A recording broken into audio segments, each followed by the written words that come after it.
2 years ago, Wall Street decided that weight loss drugs like Ozempic would kill the glucose monitor business. The logic: fewer diabetics, fewer sensors. Stocks like Dexcom got cut in half. The data just proved the opposite. Patients on GLP-1 drugs wear glucose monitors more, not less, and combining the two cuts blood sugar nearly a full point more than the drug alone. Meanwhile, one giant that once owned 70% of the insulin pump market collapsed so badly it had to spin the division off at a discount. This is a market being completely repriced in real time, and almost no one outside healthcare is watching. Let's get into it. Start with the product. DXCM, a continuous glucose monitor, is a tiny sensor on your arm that reads your blood sugar every few minutes and beams it to your phone. No finger pricks. For a diabetic, it's the difference between flying blind and seeing in real time. The market splits in two. Sensors, dominated by a duopoly, Abbott's Freestyle Libre and Dexcom's G7. And insulin pumps, led by Insulet's Omnipod and Tandem's T-Slim, increasingly wired to those same sensors. Here's why this matters as a business: DXCM is a disposable. You replace the sensor every 10 to 15 days, forever. It's not a gadget sale, it's a razor and blade subscription stuck to 100 million arms. Now the number that reframes the whole sector. Today's CGM business is built mostly on type 1 diabetics and insulin-using type 2 patients. That market is already half penetrated. But there are about 98 million prediabetics in America alone, people whose blood sugar is creeping up but who don't yet have diabetes. That prediabetes market is 50 times the size of the entire current CGM market, and its penetration today is essentially zero. Dexcom and Abbott both launched over-the-counter sensors you can buy at any pharmacy with no prescription. Dexcom Stelo passed $100 million in its first year. The companies aren't fighting over diabetics anymore. They're going after everyone who owns a body. Back to the fear that gutted these stocks: don't weight loss drugs shrink the patient pool? The evidence says no, they expand it. GLP-1 drugs pull millions of people into the medical system for metabolic care, and once they're there, doctors put them on monitors. Patients on GLP-1s show higher monitor adherence, not lower. The clinical kicker: combining a glucose monitor with a GLP-1 drug delivers nearly a full percentage point more blood sugar reduction than the drug alone. At a major diabetes conference, essentially every physician surveyed recommended using them together. The drug that was supposed to be the asteroid turned out to be the fertilizer. That's the single most important reversal in this story. Let's put the field on the board. 5 US-listed names own this market.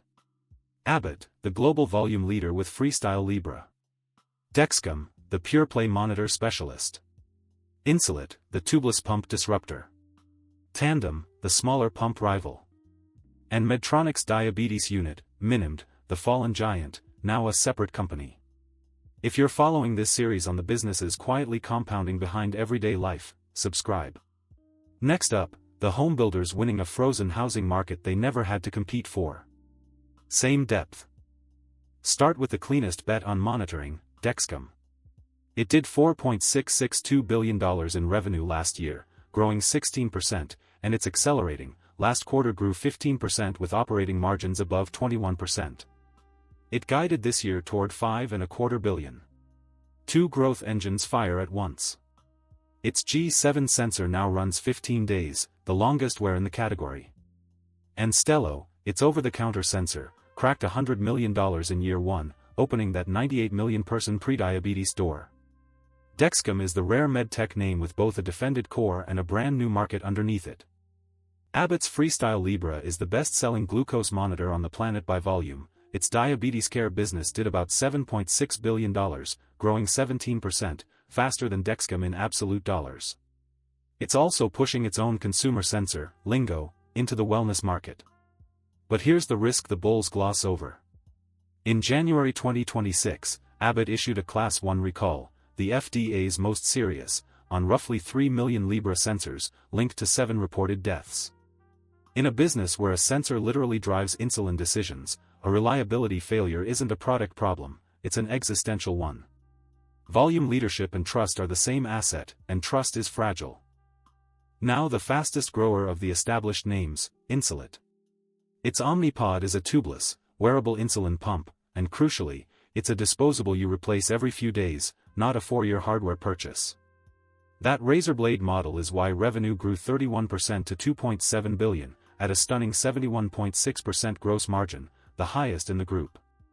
And it just wired Omnipod directly to Abbott's Libre sensor, on top of its existing Dexcom link. That's automated insulin delivery. The sensor reads sugar, the algorithm decides, the pod doses. Insulet sits at the center of the whole ecosystem, selling the one part everyone has to keep rebuying. 2 more names complete the picture, and one is a cautionary tale. Tandem is the smaller pump maker, about $1 billion in revenue, growing a slower 8% at 54% margins. It's the clear number 2 in pumps, fighting Insulet for every patient with its T-Slim and Mobi devices. And then Medtronic. Its Minimed unit once owned over 70% of the insulin pump market. Then an FDA warning letter in 2021 froze its approvals for 2 years, right as rivals launched next-generation products. It never recovered. Last year the division posted a $198 million loss, and in March 2026 Medtronic IPO'd it as a separate company at $20 a share, 20% below the expected range. A dominant franchise, squandered in 3 years. So what actually separates the winners here? It's not the sensor or the pump. It's the closed loop between them. The real product now is automated insulin delivery, sensor, algorithm, and pump working as one system that manages blood sugar with minimal human input. Whoever owns the best algorithm and the widest integrations wins, because once a patient's whole system is built around one ecosystem, switching is painful. That's why Dexcom and Abbott race to connect to every pump, and why Insulet connects to both sensors. The lock-in isn't the device, it's the daily dependence. Medtronic's collapse proved the flip side: lose the technology lead for 2 years, and the ecosystem moves on without you. Now the honest column. First, reliability. Abbott's recall is a reminder that one safety failure can vaporize trust in a life-or-death device.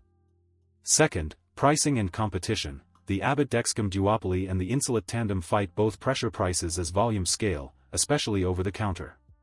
Third, reimbursement. A lot of the bull case rests on insurers and Medicare expanding coverage to non-insulin patients. If that stalls, the addressable market shrinks back. Fourth, the GLP-1 question isn't fully settled. If long-term drug use eventually does reduce diabetes prevalence, the math changes a decade out. So the debate isn't whether monitoring grows. It's who captures it, and whether the new over-the-counter millions actually pay. Where does this go over the next 1 to 2 years? Base case: mid-teens revenue growth for the monitor leaders and the disposable pump makers, as the over-the-counter and GLP-1 tailwinds compound. Probable, not guaranteed. 3 things to track. 1. Over-the-counter sensor revenue. Watch whether Stelo and Lingo scale past their early 100 million run rates. That's the prediabetes proof. 2. GLP-1 integration deals. Watch for partnerships between drug makers and monitor companies. The clearest sign the paradox is real money. 3. Abbott's recall fallout and the Minim turnaround. Both tell you how share shifts in a trust-driven market. Catalysts up: broader reimbursement, GLP-1 partnerships, and the 15-day sensor ramp. Catalysts down: a pricing war, another recall, or stalled coverage expansion.